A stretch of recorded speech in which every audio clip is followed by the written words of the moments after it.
Hey there, good people. It's Crippled Critic, and this week it's going to be a little different. I know we already talked about Resident Evil 7, the demo, but Capcom released a second demo last week at TGS, and I think I'm going to talk about just the new things they've added. And on the control option side of things, I'll just give you a brief overview of the controls again, the things they might have added, and the things they might add in the future. But yeah, and afterwards I'll talk about the game mechanics and everything. But I think this time I might add a few other things like some of the new puzzles or maybe some theories about how the game will actually be. But yeah, there's a second demo. It's called the Twilight version. It's got new areas. It plays essentially the same way, but it's got new areas and new puzzles. You might not have even heard about it. I didn't really see any kind of update on the PlayStation Store. The only reason I knew about it was through like different news articles. But it's there, and you can find it if you update your original demo. So just to go over the controls again, there are subtitles options in different languages, um, and all different kinds of ways you can change the camera speed, the acceleration. Even though you can't completely customize controls, there are lots of different things you can swap. Like I said before, L1, L2, R1, R2, both control sticks, which is nice, and R3 and L3. You can't change the placements, but you can swap them. Something else I noticed about the controls, they changed the format, the way it looks a little bit. I don't know why.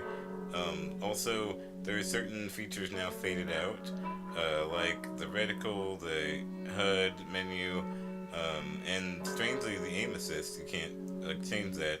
I talked about it before. It's a feature I thought was weird because there's no actual fighting in the game. You don't use anything to aim with, so I didn't know why it was in here.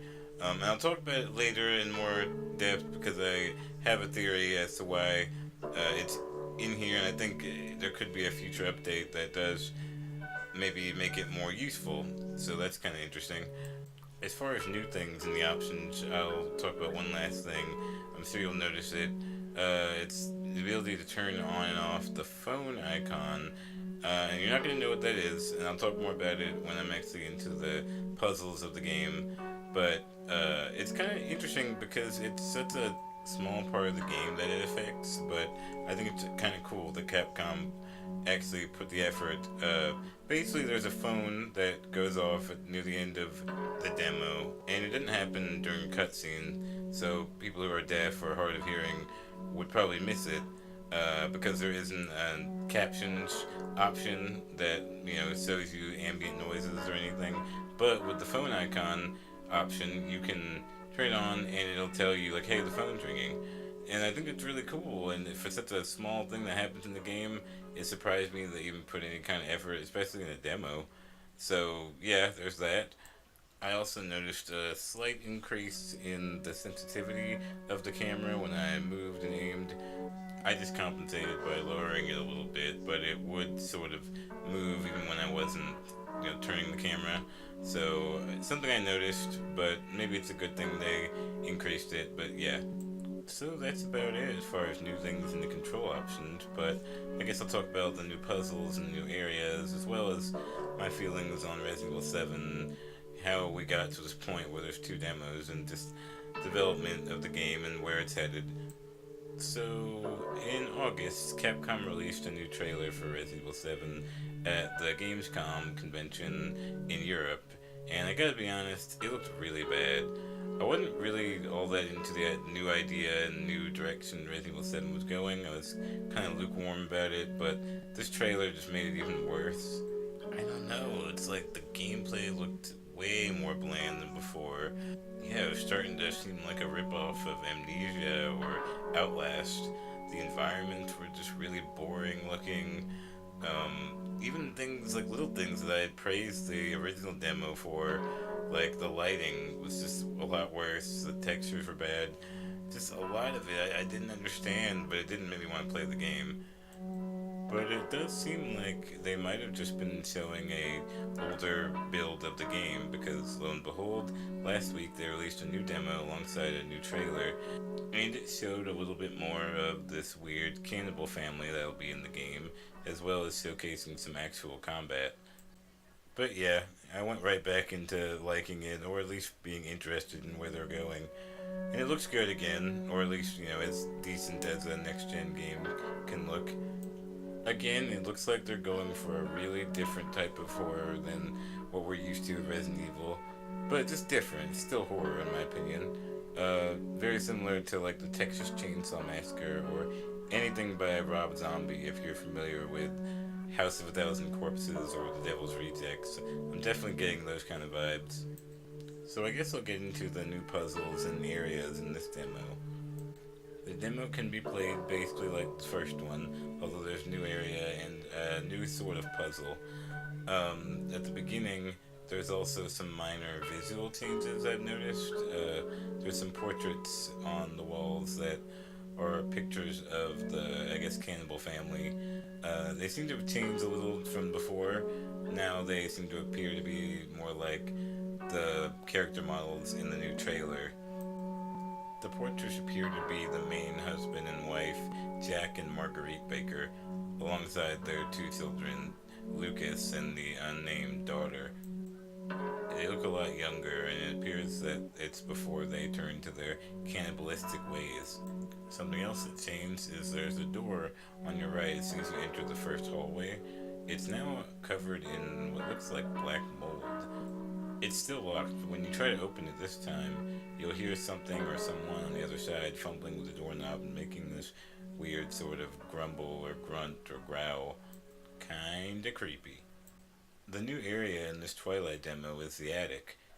To access it, you have to activate the hidden mechanism that's under the fireplace. From there, a secret compartment will open next to you, which leads to the basement. You probably already remember that, because it was in the original demo in a videotape that you watched. Look to the left on the table though, and you'll find a fuse.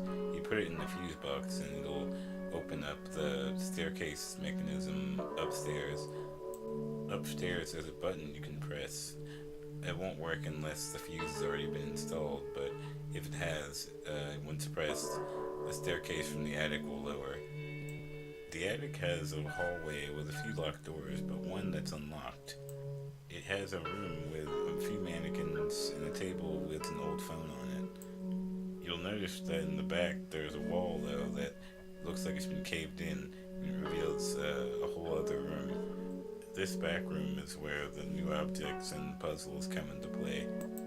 I want to mention that two of these items I'm going to talk about were actually, technically in the first demo, but I didn't mention them because, as far as I could tell, they were completely useless and you couldn't really use them for anything. Since this next demo's come out, though, that's changed.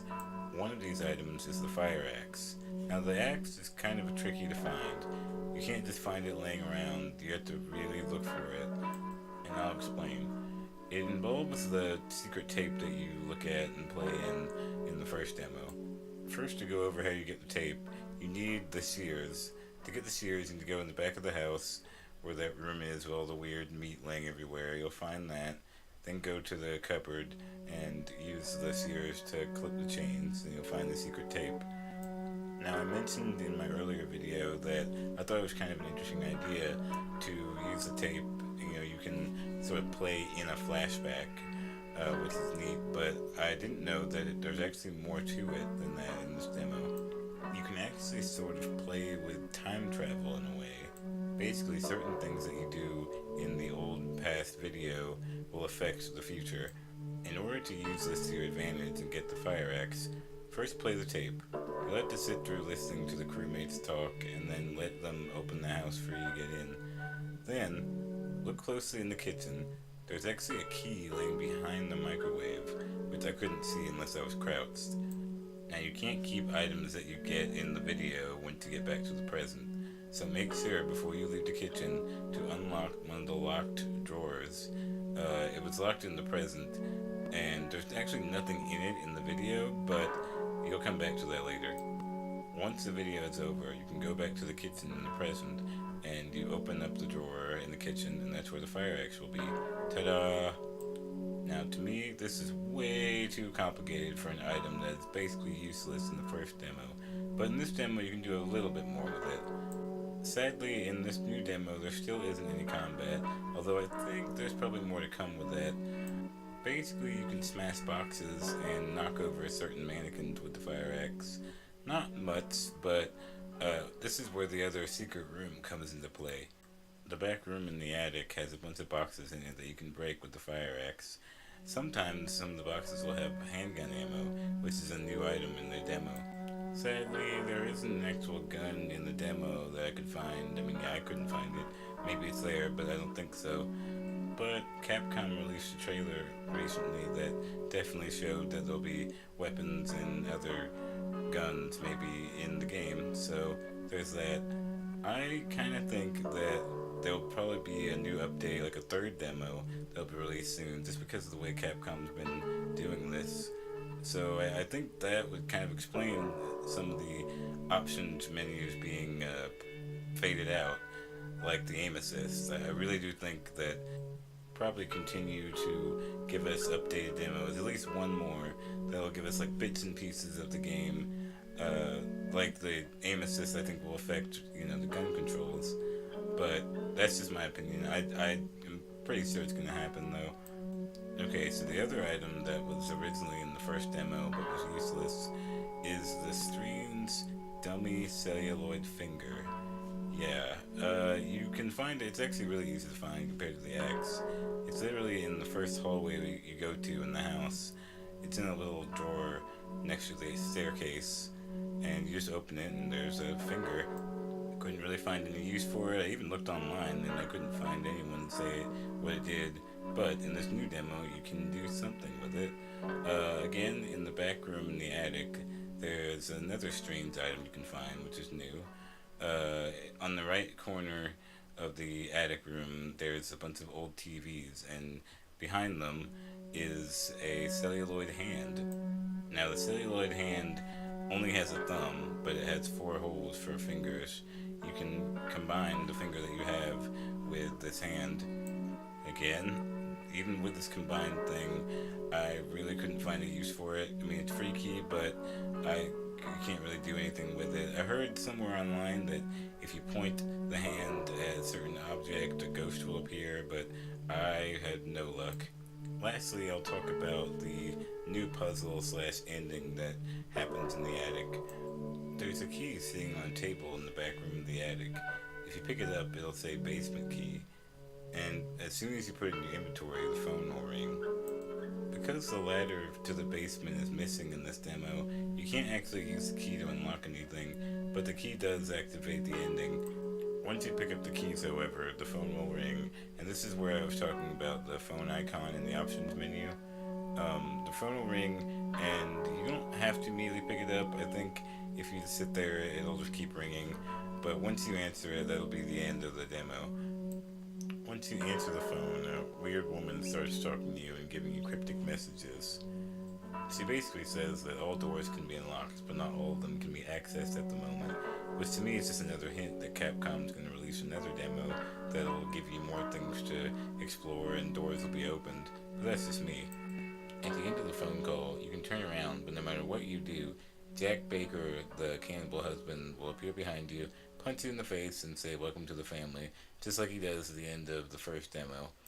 So there you have it. Not a whole lot of content, but I'm intrigued. And I'm also kind of impressed, at least with the control options for a demo.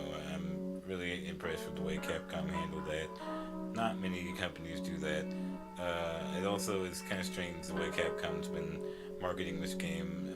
I don't know many other companies that would release more than one demo, but interesting to say the least.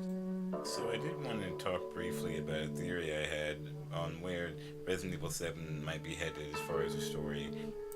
So like I said before in an earlier video, I am a pretty big fan of Resident Evil, and I know this game is supposed to be a big departure from the originals with very little connecting them, but there may be something big that connects them that I think people haven't noticed.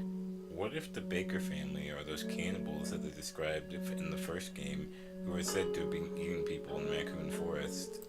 Like, what if this isn't a sequel, or if it's actually a prequel, like it takes place before the whole, like, outbreak?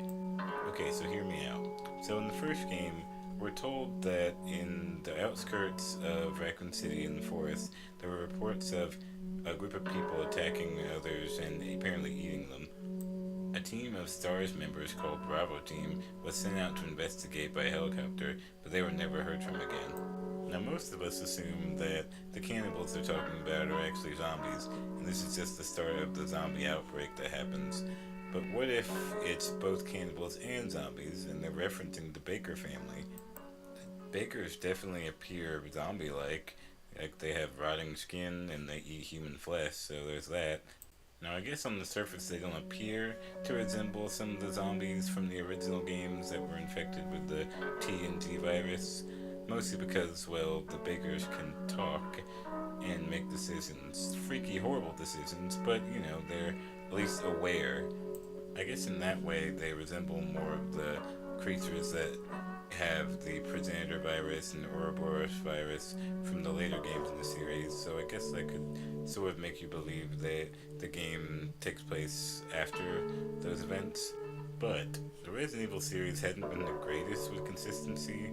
I mean, characters and backstories and even the properties of the viruses and what they do have been changed, rewritten, retconned plenty of times, so I think anything's possible.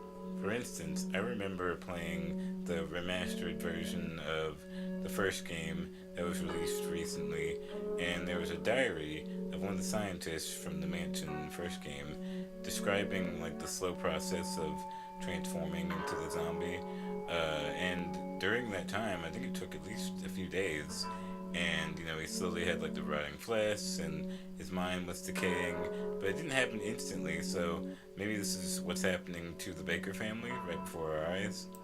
Two other hints that I think validate my theory have to do with some things in this newest demo.